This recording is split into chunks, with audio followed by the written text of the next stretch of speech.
একো নকব বিকজ তেওঁৰ ফটো পাকিস্তানে ৰাখি থোৱা নাই বুলি ভাবিছে নেকি I am concerned with Assam 10 दिन जेतिया गौरव गोगोई पाकिस्तान में घूमा किसको मिला आप मुझे बताइए अगर कोई 10 दिन पाकिस्तान घुमा हुआ है कौन सा पाकिस्तान आर्मी को मिला है कौन को किसको मिला है किसको नहीं मिला है पाकिस्तान उनका डिजिटली रिकॉर्डिंग नहीं किया है उनका विजिट को और वही जब दिखाएगा Gaurav Gogoi will not be blackmail मान लीजिए अजहर मसूद और गौरव गोगोई का मीटिंग हुआ सेहरा थोड़ा अदल बदल करके या इनका भाई से मीटिंग हुआ पाकिस्तान फोटोग्राफ करके नहीं रखा है 10 दिन जेतिया पाकिस्तान घूरी आसे काक पाइसे की पाइसे काक हैंडशेक करिसे पाकिस्ताने रेकर्ड करि रखा নাই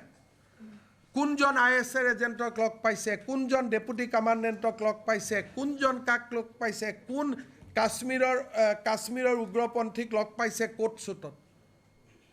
গোটেইবিলাকটো পাকিস্তানে ৰেকৰ্ড কৰিছে হয়তো গৌৰৱ গগৈও নাজানে মই কাক লগ পাইছো মই এইটো দুখত কৈছো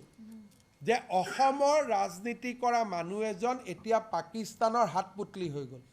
কাৰণ 10 দিন কোট খাইছে কোট বহিছে কাক লগ পাইছে কাৰ লগত কথা পাতিছে পুৰা ৰেকৰ্ডিং আছে আজি মই যদি পাকিস্তানত 3 দিন যাওঁ কোট মই কি কৰিছো যে গলত মানুহ এজনক মোক লগ কৰাই দিব তো সেই ফটোটো মই ইয়াত পজিশন আহিলে মোক নেদেখুৱাব আজি গৌৰৱ গগৈ ভাৰতৰ প্ৰধানমন্ত্ৰী হ'ল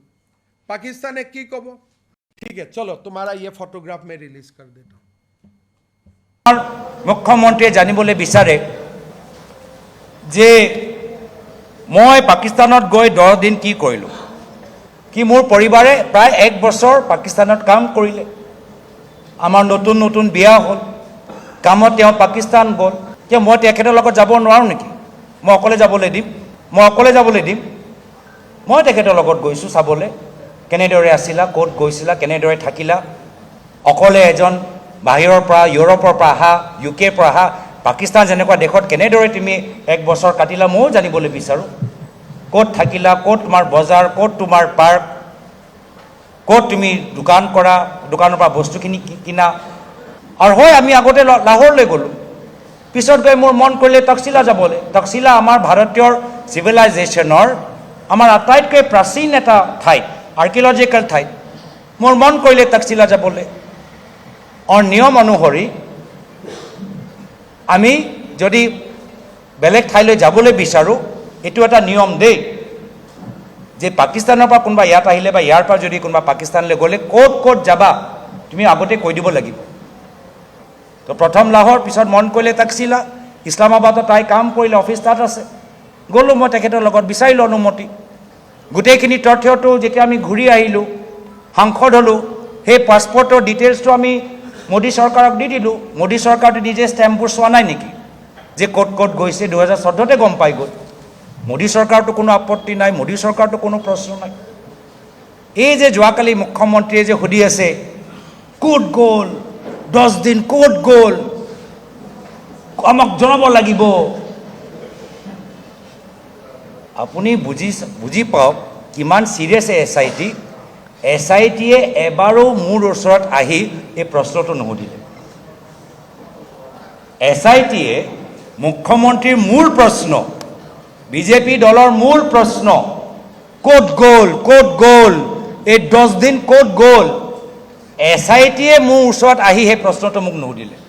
মইতো জবাব দিবলৈ ৰেডি আছিলো Now, after today's press conference, he is the most vulnerable politician in the country. 10 দিনৰ মোৰটো ভয় লাগি আছে যে কাক লগ পাইছিলে আৰু ব্লैकमेल নহলে এইবিলাক প্ৰশ্ন খুধে নেকি পাৰ্লিয়ামেন্টত নিউক্লিয়াৰ এমুনেশন কোড আছে अगर वो ब्लैकमेल नहीं होते थे ये सब क्वेश्चन करते कोई पार्लियामेंट में कि न्यूक्लियर वेपन कहाँ है न्यूक्लियर एनर्जी कहाँ है यूरेनियम कहाँ है कोई ये सब प्रश्न पार्लियामेंट में करते हैं देश का हमने गौरव गोगोई को क्वेश्चन नहीं किया if Gaurav Gogoi cannot come out clean on his 10 days visit I am sure that search for जो राष्ट्रद्रोह का जो अभियोग है वो तो अपने आप ही आ जाएगा but I do not want to give a comment because मेरा ये मानना है कि 3 बजे गौरव गोगोई आप लोगों को बुलाएगा और जरूर वो पूरा बताएगा 10 दिन क्या हुआ है। तो मैं I want to give a benefit of doubt to Gaurav Gogoi for next 10 days to come clean, नहीं तो मुझे भी बोलना पड़ेगा कि ये देशद्रोही का मामला बनता है। যেতিয়া আমি আটাৰী বৰ্ডাৰত চেক কৰিছিলোঁ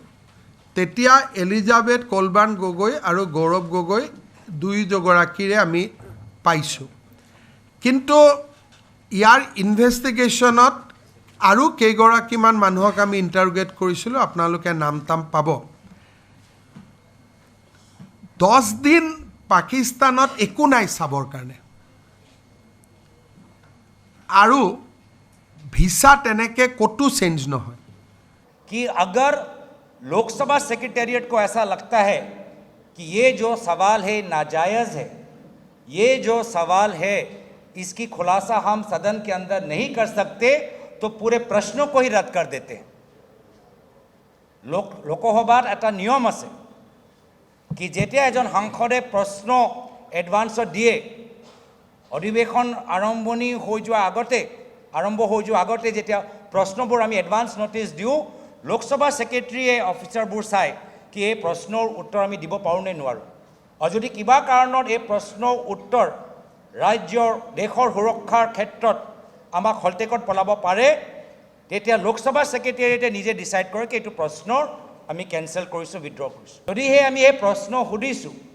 যদিহে চৰকাৰৰ পৰা সেই প্ৰশ্নৰ উত্তৰ আহিছে, তাৰ মানে কেন্দ্ৰ চৰকাৰ আৰু লোকসভা সেক্ৰেটাৰীয়ে নিজে সিদ্ধান্ত লৈছে এই যে প্ৰশ্ন শুদ্ধ প্ৰশ্ন, ইয়াৰ উত্তৰ দিব লাগে। যদি ইমানে এই প্ৰশ্ন দেশৰ সুৰক্ষা লৈ